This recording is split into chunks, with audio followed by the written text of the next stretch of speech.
আর তোমার সাথে তোমার সংসার আমি তোমাকে আমি আর রাখবো না, তোমার সাথে আমার আর চলবে না। এর নাম হলো জাত, ছোট লোক।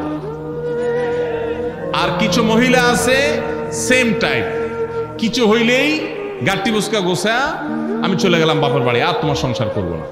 এটা হলো আরেক ছোট লোক। সাংসারিক জীবনে বহু কথা হবে। আমি সবসময় বলি, ভাই পারলে একটা সিমটি দিয়ে দিয়ে, একটা ধাক্কা দিয়ে দিয়ে, বেশি দিয়ে ফেললে এটা বিচার করা যাবে, কিন্তু তালাক মেরে বসে থাকবেন, এরপর এসে বলবেন হুজুর তালাক দিছি, কি করার আছে? কিচ্ছু লাভ হবে না। বাইতুল মুকাররমের খতিব সাহেব, হারামাইনের ইমাম সাহেবরা সবাই যদি একসাথে হইয়াও বসে, আপনার তালাক হওয়ার সম্পর্ক জোড়া লাগানোর ক্ষমতা পৃথিবীর সব হুজুরদেরও নেই। এই জন্য আল্লাহর ওয়াস্তে কথায় কথায় তালাক এটা উচ্চারণ করা বন্ধ করা ডেঞ্জারাস জিনিস। সালাতুন জিদ্দুহুন্না জিদ্দুন ওয়া হাজলুহুন্না জিদ্দুন, তিনটা বিষয় রসিকতা করলে যা হবে, সিরিয়াসলি করলে তা হবে, তার মধ্যে একটা হলো তালাক। ডেঞ্জারাস বিষয়। বহু মানুষ মাসালা জিজ্ঞাসা করতে এসে আমাদের কাছে চোখের পানি ফেলতে ফেলতে বুক ভাসি তারপরে গেছেন, কারণ এমন ভাবে তালাক দিয়েছেন যে সম্পর্ক শেষ হয়ে গেছে। আল্লাহর ওয়াস্তে স্বামী স্ত্রী ঝগড়া বিবাদে কখনো তালাকের কথা মুখে বলবেন না। তালাক যদি দিতেই হয়, ঠান্ডা মাথা আগে ভাববেন, আলেমদের সাথে এবং আইনবিদদের সাথে এবং আপনার গুরুজনদের সাথে, মুরব্বীদের সাথে, বিচক্ষণ মানুষদের সাথে পরামর্শ করবেন, তারপর ডিসিশন নেবেন। এটা হুটহাট বলার জিনিস না। আমার এক হুজুর ছিল খুলনা দারুল মাদ্রাসা, যখন আমি ইফতা পড়ি, তালাকের মাসালা জিজ্ঞাসা করতে আসলে আগে বেত নিয়া মায়ের, তারপরে মাসালা পরে দিতেন, আগে মায়ের দিতেন। যে কথায় কথায় বউরে তালাক, আর জায়গায় মস্তানি পাও না, শুধু মহিলাদের উপরে মস্তানি করতে আসো। তো এই জন্য কথায় কথায় যারা তালাকের কথা বলে, এরা হলো সব ছোট লোক। আল্লাহ তাআলা এদেরকে এই ছোট লোককে পরিহার করার তৌফিক দান করুন। বিয়েতে মেয়ের বাড়িতে কি রকম অনুষ্ঠান করা যায় শরীয়ত সম্মত? মেয়ের বাড়িতে কি রকম অনুষ্ঠান করা যায়? মেয়ের বাড়িতে আবার কিসের অনুষ্ঠান?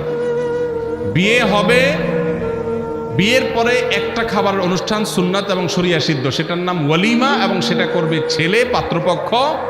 তারা একজনের আস্ত একটা মেয়ে জন্মের পর থেকে শত শত দিন, হাজারো দিন পরিশ্রম করে বড় করে এই মেয়েকে পরিণত করে দিয়েছেন, শিক্ষিত করে দিয়েছেন। এরপরে আস্ত একটা মেয়ে ঘরে তুলে নিয়ে আসছে আরেকজনের। এই খুশিতে, নতুন বউ ঘরে আসছে, সেই খুশিতে সবাইকে খাওয়াবে, এটার নাম হলো ওয়ালিমা।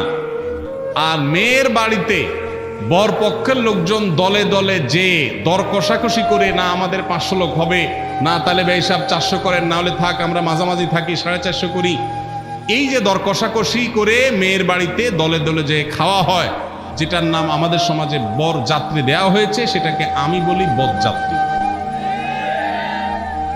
যারা বিয়ে করেন নাই, বাপের বেটা মায়ের বেটা হয়ে থাকলে নিয়ত করেন যে আমার বিয়েতে কোনো বরযাত্রী যাবে না। যেই বাপ মেয়েকে জন্ম দেওয়ার পর তাকে বড় করে তুলেছেন তিলে তিলে, আপনার তো বিয়ের পর শ্বশুর মশাইয়ের সামনে বসে দোজানু হয়ে বলা দরকার যে শ্বশুর বাবাজি, আপনার মেয়ে জন্ম থেকে বড় হওয়া, বিয়ে দেওয়া পর্যন্ত এর পিছনে কত লক্ষ টাকা খরচ হয়েছে? আনুমানিক একটা ফিগার বলেন। আমি গরিবের ভূত, একসাথে না হইলেও কিস্তিতে হলেও দিয়ে শেষ করার চেষ্টা করব। এটা বলা উচিত শ্বশুরে। সেটা না করে উল্টা ছোট লোকের মতো 200-300 লোক নিয়ে তার বাসায় গিয়ে খান, লজ্জা হয় না? বেচারা মেয়ে জন্ম দিয়ে কি ভুল করেছে? একজন মেয়ে বয়সে বিবাহের উপযুক্ত করা পর্যন্ত পড়ালেখা, খাওয়া দাওয়া, ঔষধ, চিকিৎসা, আদর, স্নেহ কত কিছু দিয়ে গড়ে তুলেছে। এরপর আস্ত মেয়েটাকে সারা জীবনের জন্য আপনি নিয়ে যাচ্ছেন। সারা জীবনভর শ্বশুরের এই কৃতজ্ঞতা, শাশুড়ির এই কৃতজ্ঞতার দায় আদায় করে শেষ করতে পারবেন না। সেখানে আবার যৌতুক আশা করেন, সেখানে আবার 200-500 লোক নিয়ে তার বাসায় খেতে যান। এর চেয়ে নির্লজ্জতা আরেকটা হতে পারে না।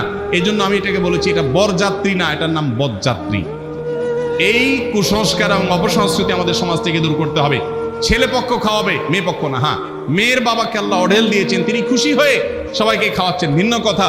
কিন্তু শর্ত দিয়ে দাবি করে তার কাছ থেকে দর কষাকষি করে আদায় করলে সেটা অবশ্যই জুলুম হবে, এটা পরিহার করতে হবে। কোনো মেয়ে যদি পিতামাতার অবাধ্য হয়ে গিয়ে বিয়ে করে এবং পিতা রাগান্বিত হয়ে ত্যায্য করে, তবে তা জায়েজ হবে কিনা? উক্ত কন্যাকে সম্পদ হতে বঞ্চিত করা হয়েছে, বর্তমানে পিতা মৃত, এখন ভাইদের করণীয় কি?